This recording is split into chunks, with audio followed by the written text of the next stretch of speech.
So first off, sorry about the background. Because of Hurricane Irma, I got to keep my setup very minimal. But amongst all the hurricane prep, I was able to get out and see it this week and get the ever-living piss scared out of me. So let's go ahead and review this thing.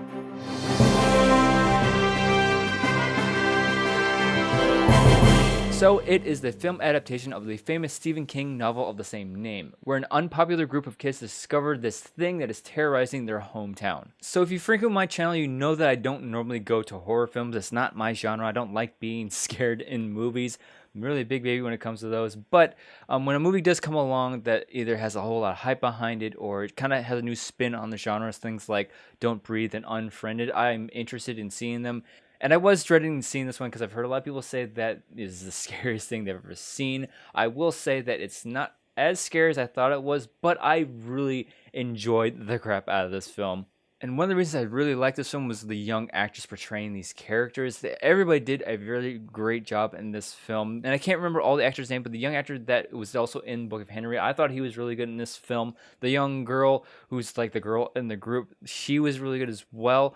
But there were some times in this film where some of the actors' performances did feel a little less genuine than others, and it kind of pulled me out of the moment a bit, and I was very aware that I was watching kids acting rather than just watching kids go on this adventure. But for the most part, everybody did a very good job, and hats off to all these young actors. I think you should keep your eye out for all of them. And what really complemented these performances was the really good writing in this film and how developed the background stories with all these characters were, and it really got you attached to the characters and cared about what they were going through, because they don't just go through dealing with Pennywise. They dealing with like class bullies and a whole lot of stuff that you would normally go through at this age. I thought this film pulled that off very well. I never read the original Stephen King novel, but how they were able to balance what they're going through in their personal lives and how it sort of bled into what they were dealing with Pennywise, I thought that was done really well. And they spent enough time with each character, I felt, to get you to care about them and get enough of their backstory.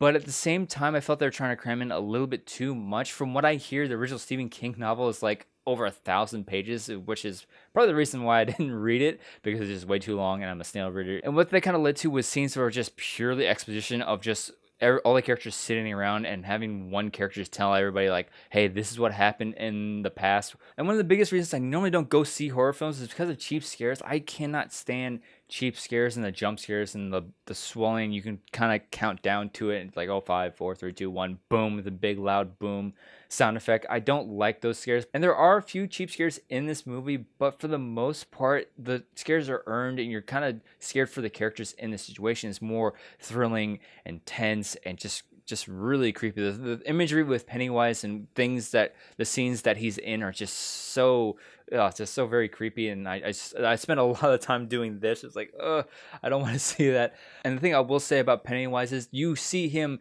in pretty much the very first act of this film. When most horror films, most of the time the monster is in the shadows. You never really get to see them, and it's kind of a gamble on that point when you have this image of what is supposed to be scary in your own head and what the characters are going through, the monster that's terrorizing them throughout the entire film. You have your own idea of it in your head, and at the very end, you can either be satisfied or disappointed in how the monster looks. That's not the way it is with this film. What I really liked about Pennywise in this film and how the monster is shown from the get-go. You know what the monster looks like, and from then on, he's shown in like in broad daylight. And to me, it really relies on how the actor portrays the character, and he is absolutely terrifying in this film. And it's just, again, he's just very, very creepy in the imagery. So when it comes down to it, if more horror films were made like this, I would see more of them. And I know why studios make the typical jump scare, rinse and repeat sort of horror film, because they're really cheap to make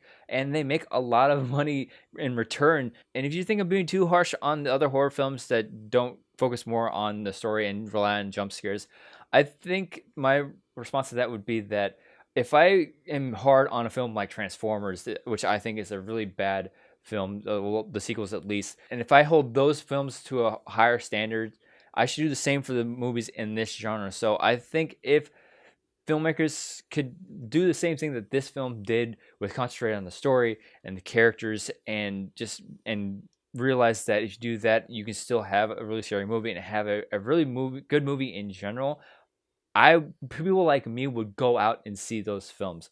So it was a movie that changed my perspective on the genre. It wasn't as scary as I thought it was going to be, but I was still scared. But I liked that the movie wasn't filled with cheap jump scares. The characters and the young actors who played them really made the film for me. So I'm giving it 4 out of 5 stars.